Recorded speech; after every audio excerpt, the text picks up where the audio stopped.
nous voyons que nous vivons dans un monde aujourd'hui qui va à grande vitesse. Le développement, tous azimut, a un impact vraiment très négatif sur notre écosystème parce que nous vivons dans un environnement, soit l'eau, l'air, la terre, la forêt, et tous ces écosystèmes sont un peu menacés à cause du fait du développement de l'homme. Bon, nous avons des pollutions, la pollution de l'air, la pollution de l'eau, la pollution de la terre, la pollution même de la forêt. Bien, nous voyons aujourd'hui que les déchets plastiques ont envahi nos cours d'eau, les cours d'eau qui drainent aussi ces déchets plastiques dans la mer. Et même en ville aussi, les eaux d'évacuation entraînent beaucoup de déchets dans la mer, ce qui fait que les poissons, parce que la vie aquatique est menacée à cause aussi les effluves des industries. Les déchets industriels aussi entraînent aussi vraiment cette pollution des mers qui sont autour de nous. Comme je l'ai dit, si nous voulons parler de la biodiversité au niveau marin, c'est que tout ce que nous mettons dans l'eau, ça entraîne la perte en vie de ces animaux marins, les tortues, les poissons, les déchets industriels, surtout chimiques.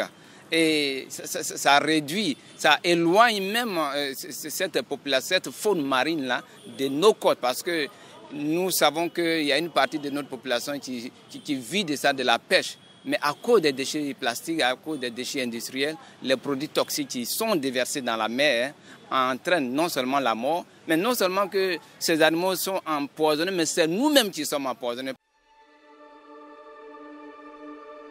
Bon, je le dis, l'effet effectif, il n'y a pas une politique vraiment de gestion des déchets.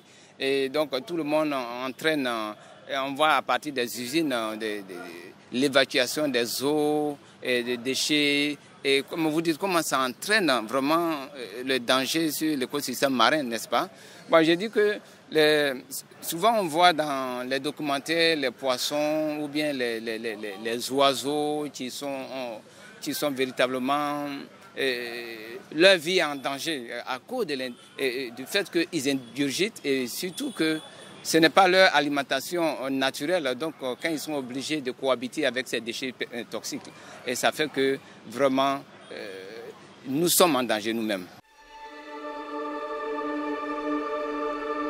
Voilà, donc quand on a parlé des actions sur les écosystèmes, qu'est-ce que nous pouvons faire? Parce que la pollution, ce n'est pas seulement au niveau de la mer, c'est aussi au niveau de l'air.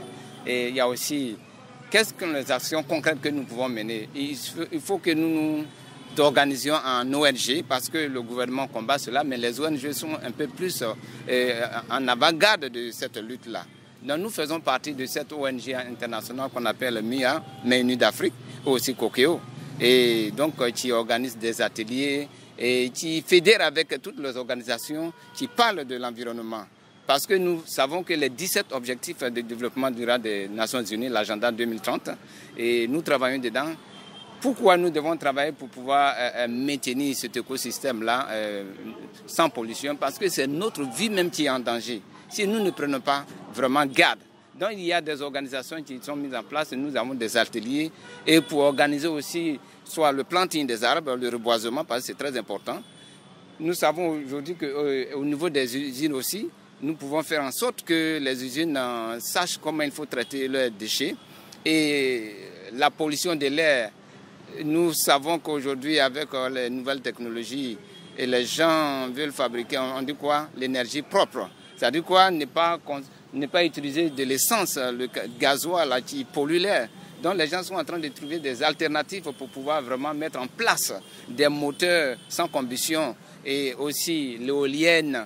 Et vous comprenez ce qu'on appelle l'éolienne, l'énergie à partir du vent, l'énergie solaire. Ce sont des actions concrètes qu'on peut mener pour pouvoir vraiment combattre la pollution de l'air et aussi de l'environnement. Moi, l'appel que je vais lancer à l'endroit de l'État, mais avant de lancer l'appel à l'État, c'est nous-mêmes la population. Parce que l'État fait des efforts quand même. Quand nous parlons de la pollution de l'environnement, nous voyons que les bacs à déchets sont délaissés aujourd'hui par les gens.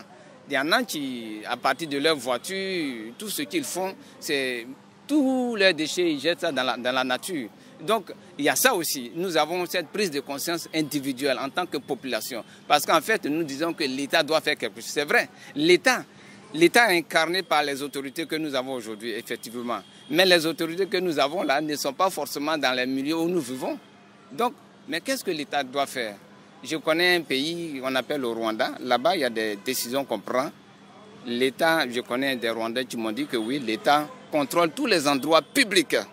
Il y a des sanctions qui sont prises au niveau de ceux-là qui ne protègent pas leur environnement, qui ne rendent pas leur environnement propre. Par exemple, dans les communes, on peut responsabiliser les maires, les chefs des quartiers pour prendre soin. Donc, on appelle ça la brigade verte, voilà, qui s'occupe vraiment de l'environnement, de la salubrité publique. Au niveau de l'État, il faut qu'il y ait des sanctions. Moi, c'est ce que je veux dire. Parce que sans sanctions, les gens feront ce qu'ils veulent. Donc, l'État fait quand même des efforts.